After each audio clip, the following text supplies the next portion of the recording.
मुअज़्ज़िज़ नाज़रीन, ये आज से तकरीबन 500 साल कबल सन 1528 की बात है। मुग़ल बादशाह ज़हीरुद्दीन मोहम्मद बाबर चंदेरी की फतह के बाद आगरा लौटकर आते हैं और बाबर की हुक्मरानी हिंदुस्तान पर कायम हो चुकी है।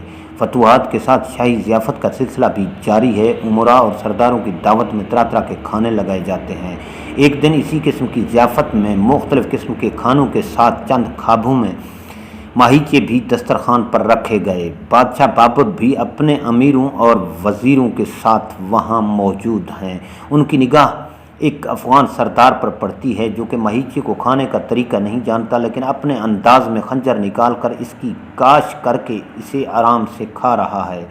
बादशाह बाबर के दिल में इसके चेहरे के इत्मीनान और इसके खाने के अंदाज को देखकर तशवीश पैदा होती है और अपने पास मौजूद अपने वज़ीर और अफ़गान सरदार शाह जुनैद के भाई मीर खलीफा वज़ीर से कहते हैं कि इस शख्स के आसार से मालूम होता है कि ये खलफशार का बैस बनेगा, इसे फ़ौरन गिरफ़्तार कर लिया जाए।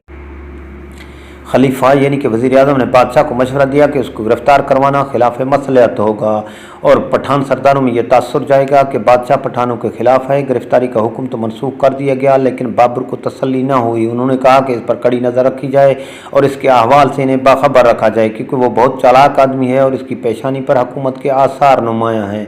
मैंने कितने ही अफ़गान सूरमा देखे हैं, लेकिन किसी ने भी मुझे पहली मुलाकात में इतना मुतासर नहीं किया जितना इस शख्स ने किया है। इसके जाओ जलाल के आसार हमारे लिए ख़तरनाक हो सकते हैं।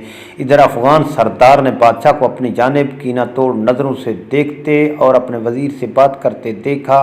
फासले की वजह से बातें तो नहीं सुन सका, लेकिन जहांदीदा सरदार ने समझ लिया कि बात इसके बारे में हो रही है और बादशाह की नीयत ठीक नहीं है। चुनाचे खाने से फरागत के बाद वो वहाँ से निकला और फिर इसने किसी को बताए बगैर ही आगरा छोड़ दिया।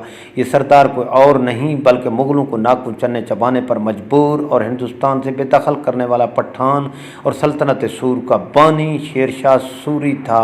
एक्सफोर्ड सेंटर फॉर इस्लामिक स्टडीज़ में साउथ एशियन इस्लाम के प्रोफेसर मोइन अहमद निज़ामी ने शेर शाह सूरी से मुताल्लिक बात करते हुए कहा कि बाबर को ख़दशा इनकी मौत के बाद सर उठाने लगा और 10 साल बाद तो वो किसी पेशेनगोई की तरह बिल्कुल सच साबित हुआ, जब शेर शाह सूरी ने बाबर के जानशीन और मुग़ल हुक्मरान हुमायूं खान को हिंदुस्तान से बेदखल कर दिया।